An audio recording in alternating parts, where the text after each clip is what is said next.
গ্রেডে যত বেতন পান, আমার বিশ্ববিদ্যালয়ে রিক্সা চালিয়ে আমাকে বিসিএস ক্যাডার বানিয়েছে। এরপর শেষ জীবনে বাস করার জন্য একটা বাসস্থান, যেটা একটা ঘর, বুকের রক্ত দিয়েছে। আর আজকে আমরা আন্দোলন করছি আমাদের অধিকার আদায়ের জন্য।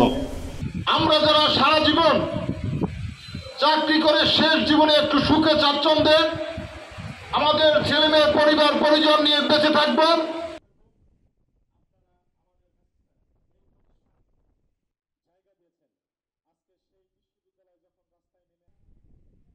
যদি পিছিয়ে যায় সার্টিফিকেট পেতে, আপনারা জোর করে আমাদেরকে রুমে ফিরাইতে পারবেন। বিভিন্ন ভয় দেখে আমাদেরকে অফিস রুমে ফিরিয়ে নিয়ে আমি আপনার কাছে অনুরোধ করবো, আপনাদের কাছে অনুরোধ করবো যে আমাদের এই মধ্যে এবং আমলাদের মধ্যে ঘাপটি মেরে থাকা দালালেরা তাদের ঔরস যাত্রা ভবিষ্যৎ প্রজন্ম যেন মাথা উঁচু করে দাঁড়াতে না পারে। আজকে বালিশ কাণ্ড, আজকে অমর কেলেঙ্কারি, এগুলো কত রকম আপনাদের পিস সাহেবের মতো আপনাদের কত রকম হাতি আসে। শিক্ষা প্রতিষ্ঠানে যারা চাকরি করে তাদের জননেত্রী শেখ হাসিনা যে স্মার্ট বাংলাদেশ গড়ার স্বপ্ন দেখেছেন, এদেশের সমস্ত অর্থের লুটপাট করে তবে হ্যাঁ,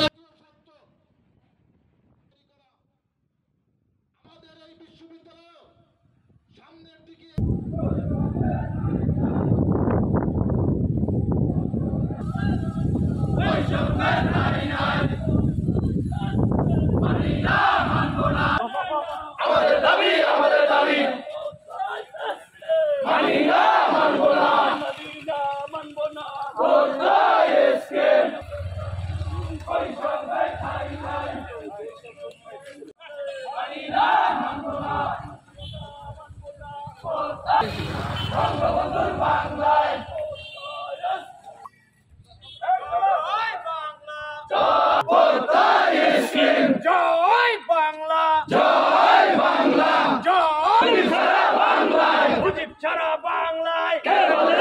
পেনশন স্কিম, সেই পেনশন স্কিমে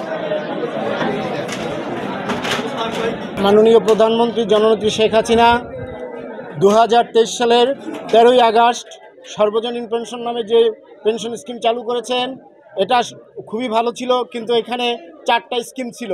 যাদের পেনশন ছিল না তাদের জন্য এই স্কিম 4টি চালু করা হয়েছিল। কিন্তু পরবর্তীতে 2024 সালে নতুন সংশোধনী এনে প্রত্যয় নামে একটি স্কিম সংযোজন করা হয়েছে, যেটা আমাদের জন্য মোটেই ভালো নয়। কারণ এটা একটা ডিপিএস স্কিমের মতন, যে আমাদের অর্থ জমা দিতে হবে, যেটা পূর্বে কখনোই ছিল না। আমাদের থেকে সর্বনিম্ন 5,000 টাকার সর্বনিম্ন জমা রেখে এবং বাকি মানে টাকা প্রতিষ্ঠান দেবে, এই নীতিমালাটাই পূর্বে ছিল না। যার দরুন আমরা যে পেনশন, আনুতোষিক চিকিৎসা ভাতা, এগুলো আমরা কিছুই পাবো না এবং এতে কোনো উল্লেখ নেই।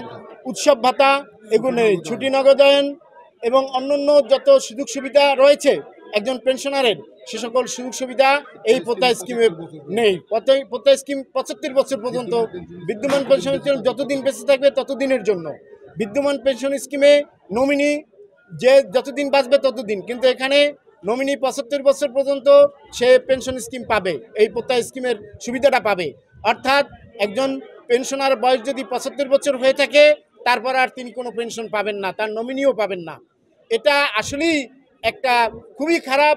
এবং আগে যে বিদ্যমান পেনশন নীতিমালা ছিল, সেখানে 100 বছর বেঁচে থাকলেও যত বছর বেঁচে থাকবে তত বছর পর্যন্ত তারা এই পেনশন নীতি পাবেন, কিন্তু এখানে সেটা নেই।